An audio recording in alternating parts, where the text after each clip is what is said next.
Alors voilà, je vous propose une deuxième vidéo que j'ai appelée Astuces. J'imagine que vous avez regardé déjà les premières vidéos que je propose, sur lesquelles j'explique la technique tout simplement. Cette fois-ci, peut-être que finalement vous n'avez pas obtenu le maintien que vous recherchez, c'est-à-dire un très bon maintien tout en étant confortable. Alors on va faire un petit peu le tour tous ensemble, de voir une petite astuce, peut-être quelque chose que vous ne faites pas tout à fait pareil. On va rentrer un petit peu plus dans les détails. Allons-y. Alors voilà Charlotte, qui a les cheveux lisses et fins. Alors ils sont un petit peu longs ces cheveux, ça fonctionne, elle pourrait les avoir même beaucoup plus longs, ça marcherait quand même.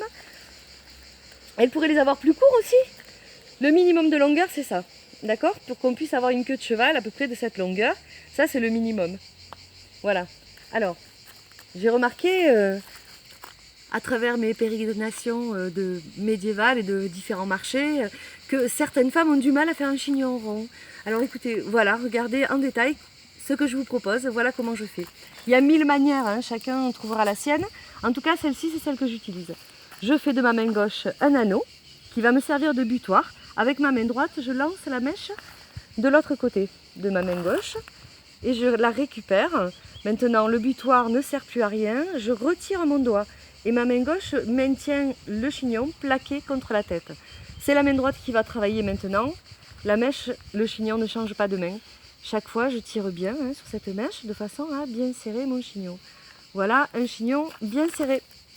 Maintenant, je le redresse, je vais le lever, le faire basculer vers le haut, vraiment à partir de la base ici. Voilà. Très bien. Donc voilà mon chignon. Je prends mon épingle, qu'elle soit droite ou latérale, ou un pic en bois, je ferai exactement de la même façon, c'est-à-dire que je la pique horizontalement jusqu'à toucher la tête. À peu près là où je sens le plus d'épaisseur, on le sent au toucher. Lorsque je touche la tête, je reste appuyée dessus pour redresser mon épingle à midi.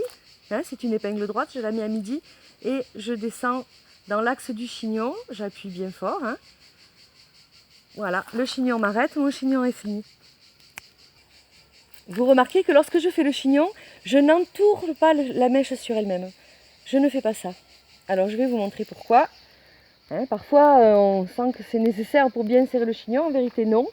Voilà, là je fais ça, vous voyez. J'entoure bien la mèche chaque fois jusqu'au bout, comme ça.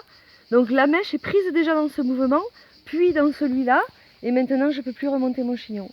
Il n'a plus assez de souplesse, il est trop serré. D'accord? Donc, si vous avez besoin de démarrer votre chignon en l'entourant un petit peu, votre mèche, faites-le.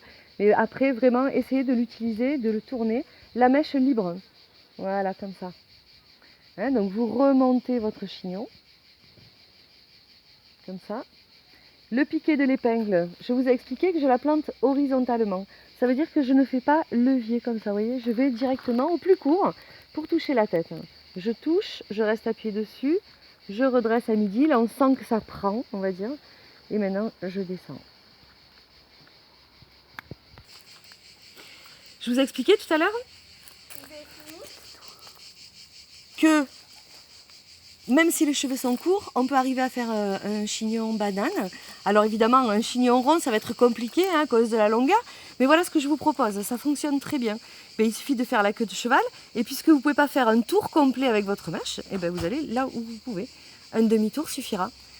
Ensuite, évidemment, vous remontez quand même votre chignon. Vous le faites bien basculer vers le haut.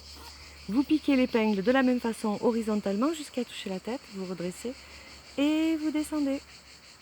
Et voilà, vous aurez un très bon maintien également, pas de souci.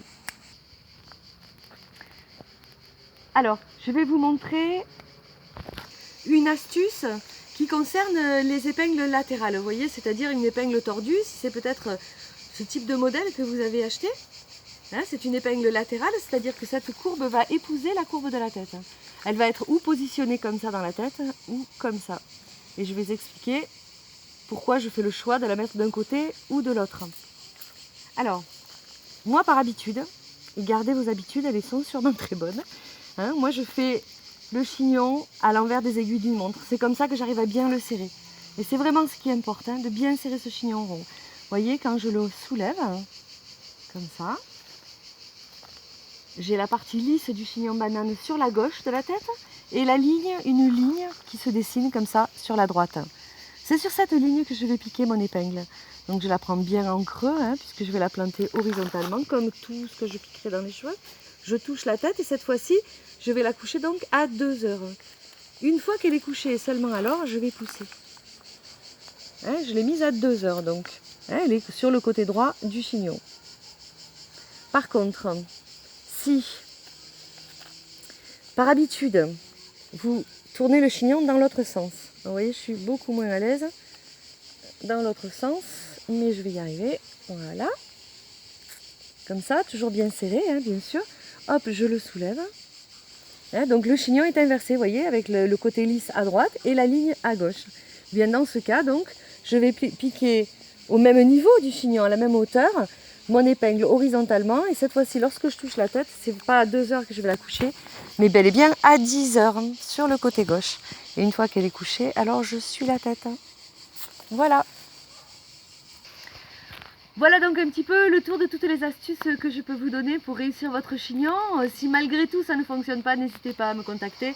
Vous avez mon mail et vraiment je ferai tout ce que je peux pour que vous profitiez de votre épingle. Car moi, une épingle me donne beaucoup de plaisir et j'ai envie que vous en ayez vous aussi. Bah, écoutez, j'espère vous rencontrer bientôt à nouveau, peut-être sur une médiévale, un marché historique, un événement, en France ou à l'étranger. Je vous remercie, à bientôt.